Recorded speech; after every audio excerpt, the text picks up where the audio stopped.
Chapter 4. The Beast of Gévaudan. When Gaston wasn't pulling pranks on poor old Monsieur Biblio with the prince, or up to their usual tomfoolery, he was at his father's side, helping prepare for the great hunt. Gaston's father had been preparing for it since the king came to him with the news he would be hosting a hunt on the grandest scale during the upcoming house party that had all the staff in a flurry of panic and work over the past several weeks.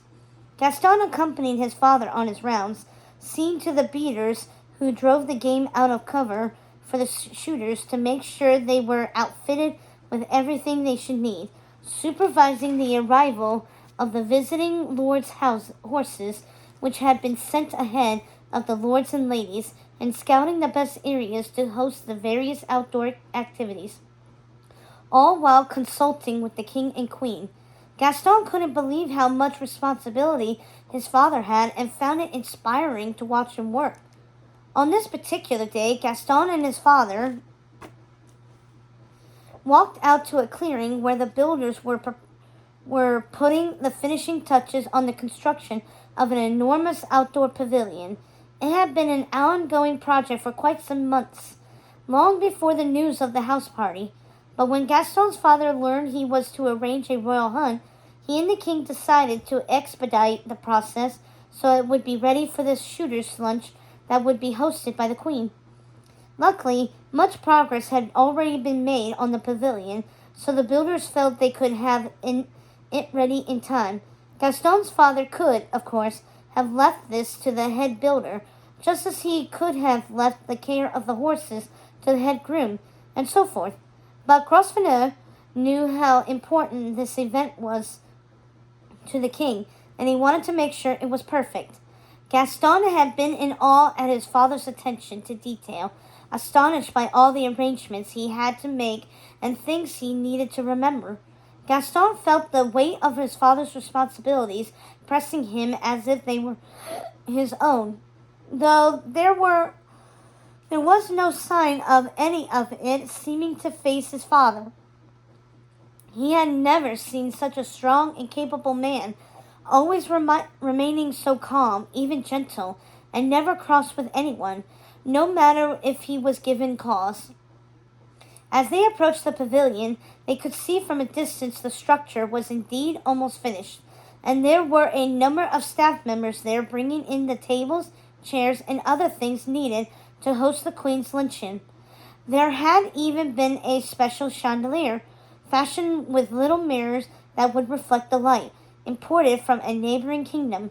The prince had told him about how the Queen had been talking of almost nothing else because she was so excited, and she had been going on and on about how the chandelier was made of fragments from the collection of a renowned maker of mirrors who had passed away some years before.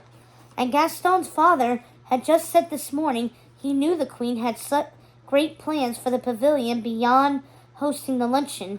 The chandelier was the centerpiece for her plans, so he was happy he was there to supervise its arrival and make sure the builders created it with care.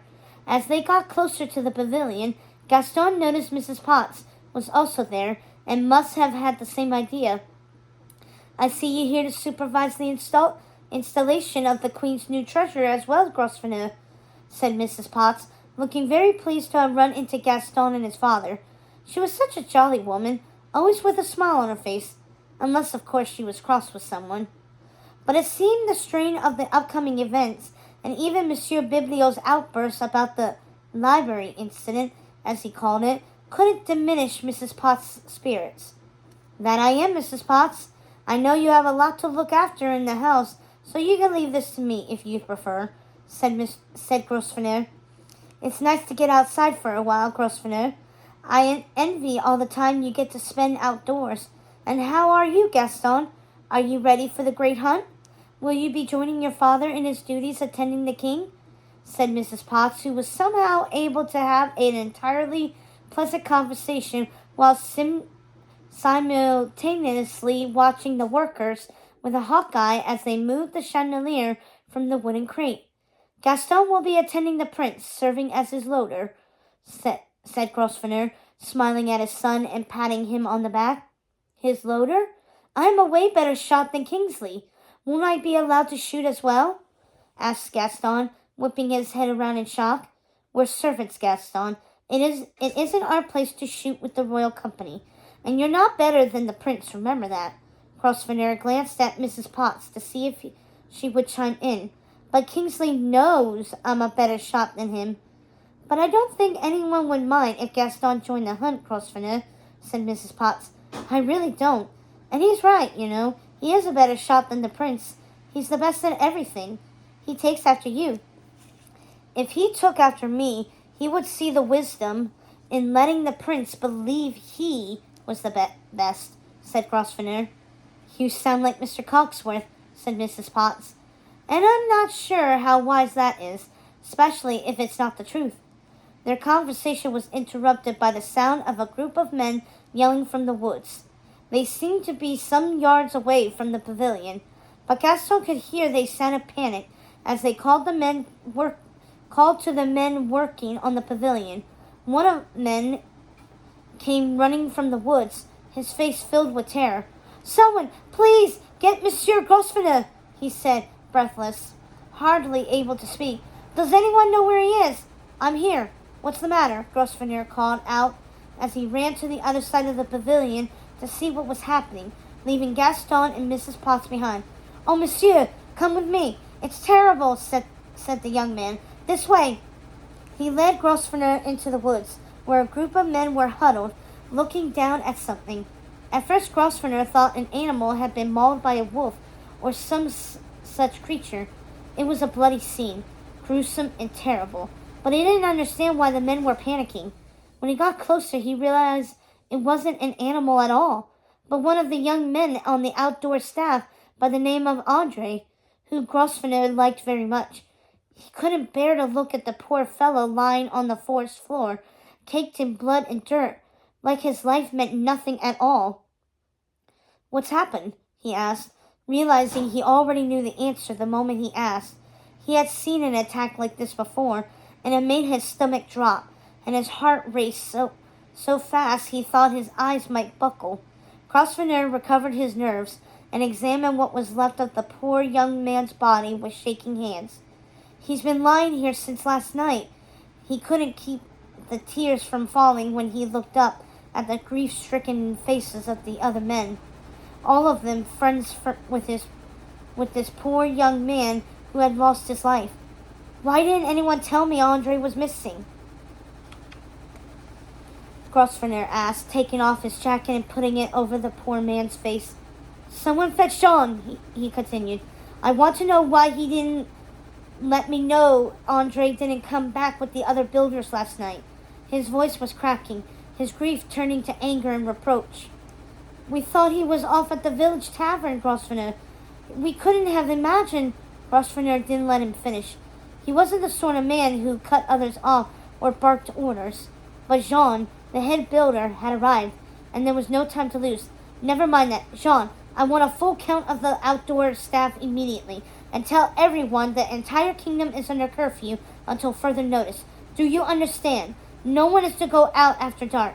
I want everyone inside no later than twilight, said Grosvenor, as the others started making their way over from the pavilion to see what had happened. And what are we to say to the king and queen when they ask why we haven't followed their orders to work late?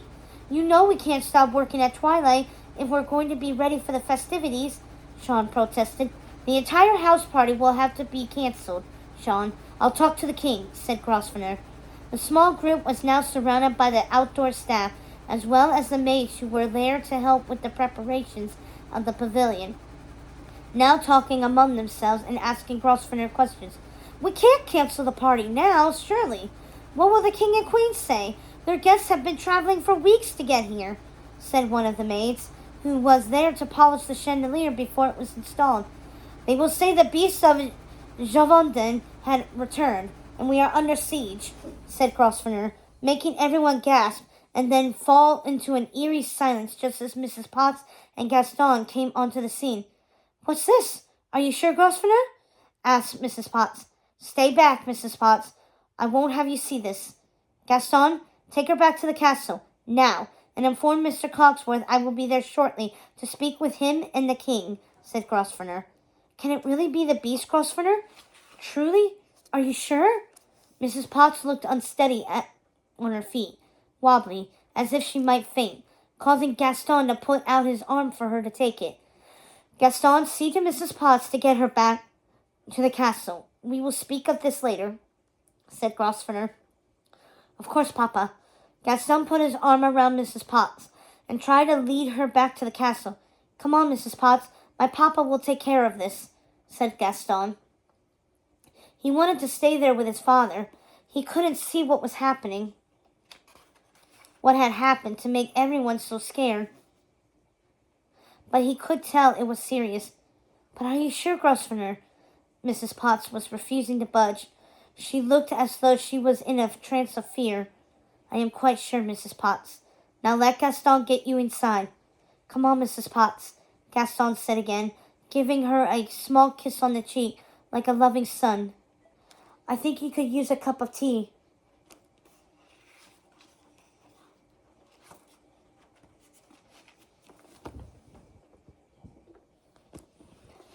Gaston had never seen Mrs. Potts so upset. He took her to her sitting room, sat her down, and wrapped her shawl around her shoulders. Now sit here, Mrs. Potts. I will be right back with a pot of tea, he said, as Plumet came into the room. What is this I hear?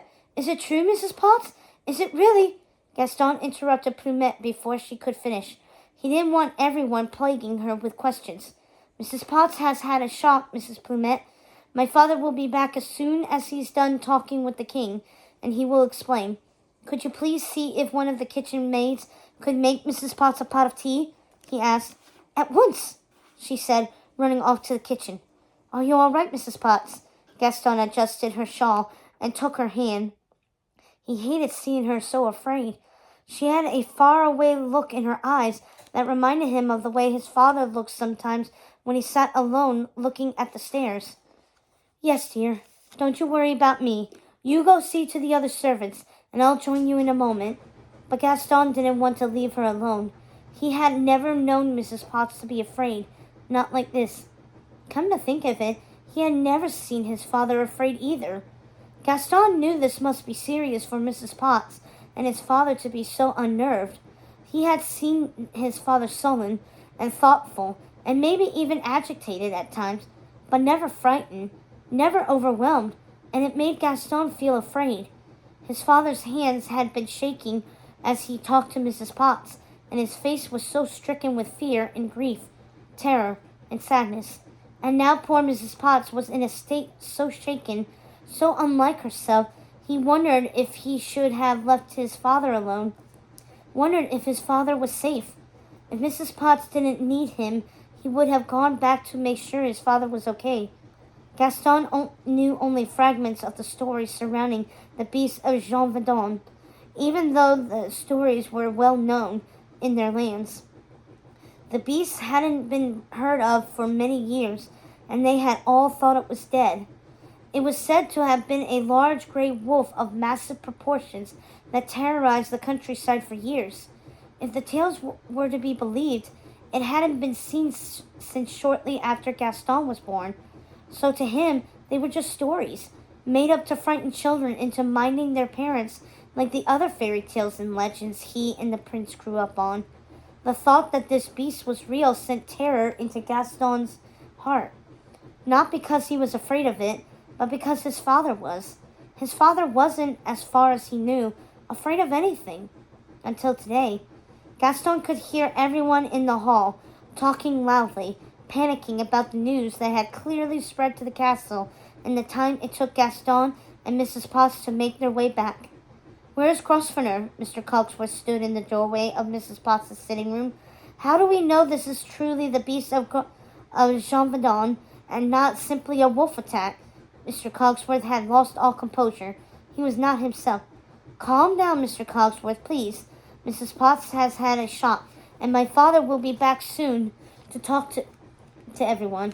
I'm sure he wouldn't want us to panic, said Gaston, trying to take control over the situation in the way he thought his father might. Now look here, young man. I won't have a servant's son telling me to calm down. But Gaston didn't care. He wasn't going to let anyone upset Mrs. Potts any more than she already was. But before he could say anything more, Mrs. Potts made the situation more than clear to the major domo. Of all of us, Mr. Cogsworth, Grosvenor would know an attack by the beast of Javadon, and there is no reason to bite Gaston's head off, said Mrs. Potts. Did you see the poor lad?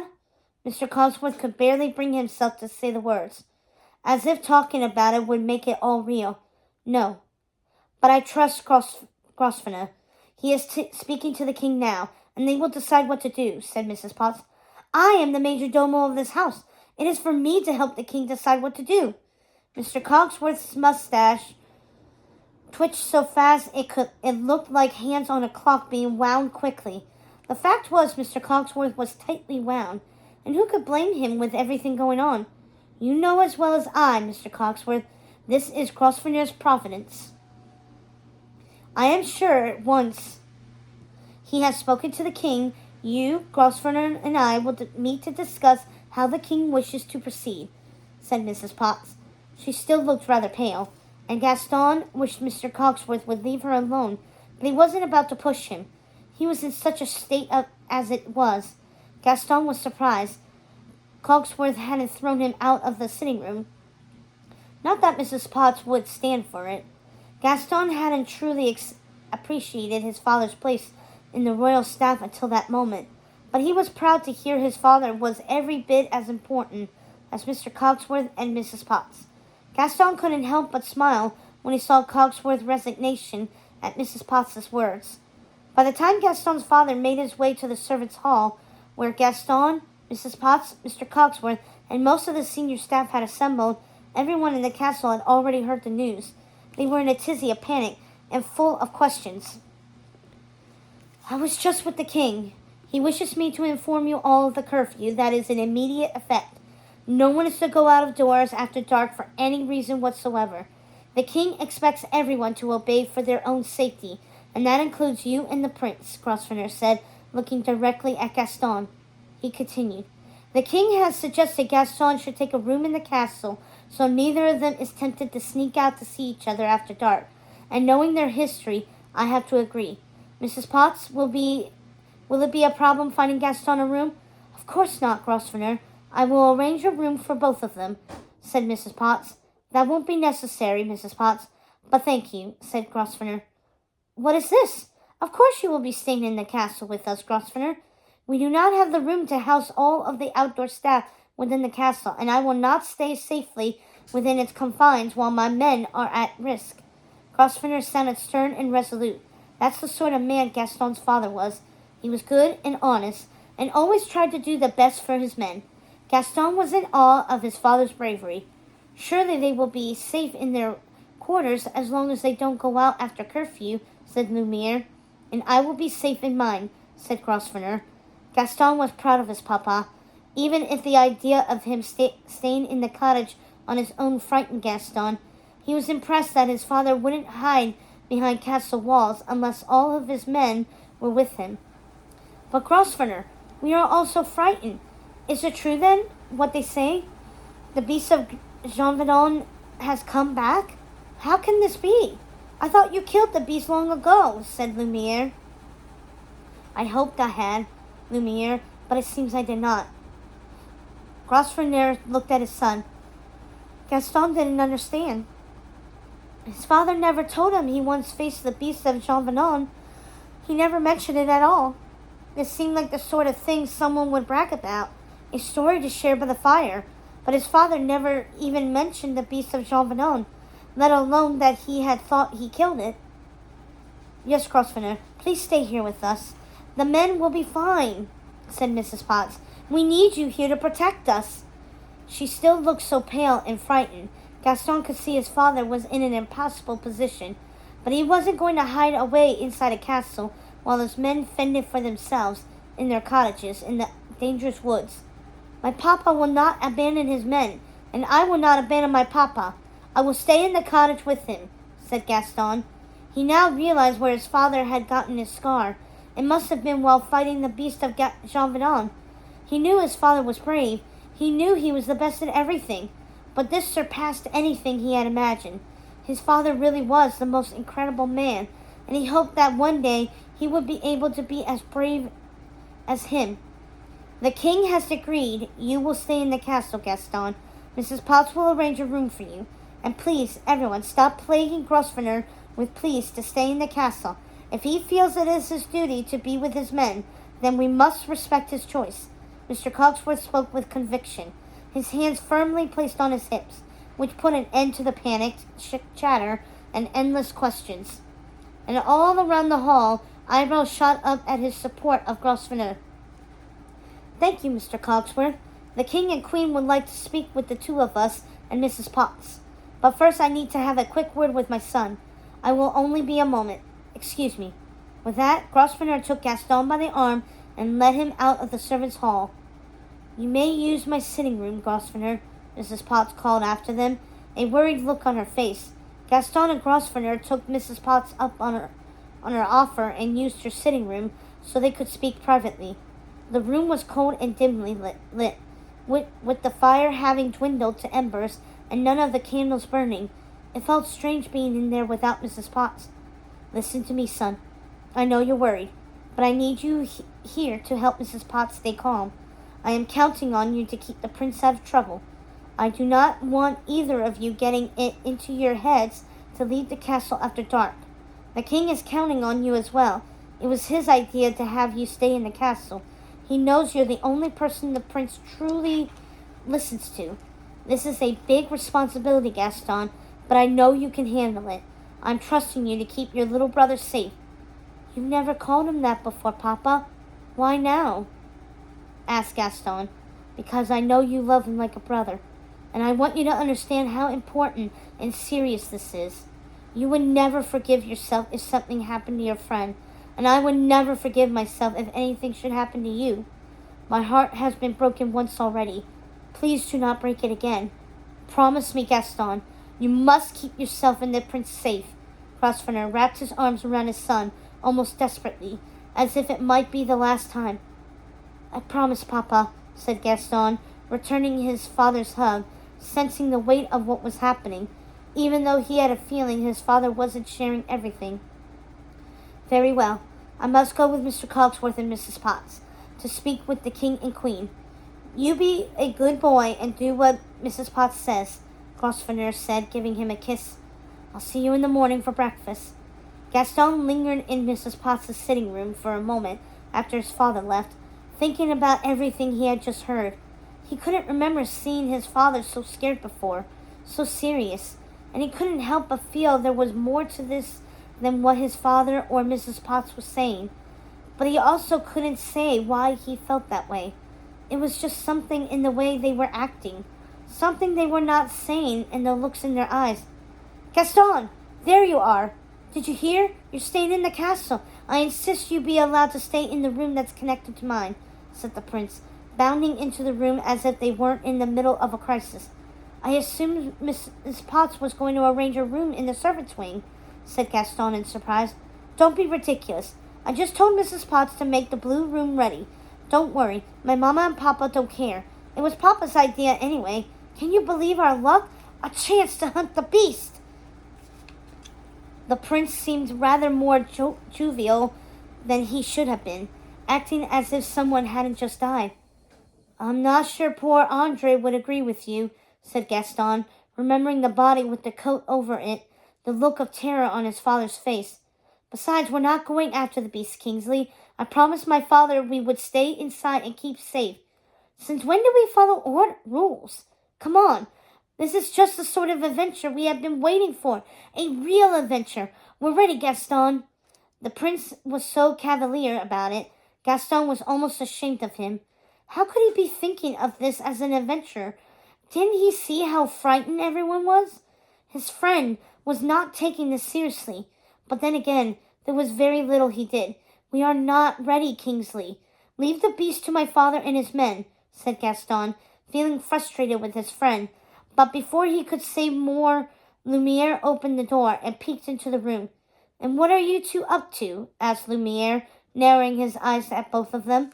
Gaston was happy he had come into the room. He didn't want to get in a fight with his best friend. He knew what was going through the prince's mind, and the last thing he would do is betray his word to his father. "Oh, nothing, Lumiere. Just wondering what's for dinner," said the prince. "I suppose that depends on whether you are dining upstairs or down, your highness. But somehow I doubt that is what you were talking about," said Lumiere, still looking at the boys as if he had caught them doing something they shouldn't. "Perhaps you're right, Lumiere, but I think we will be eating dinner downstairs tonight."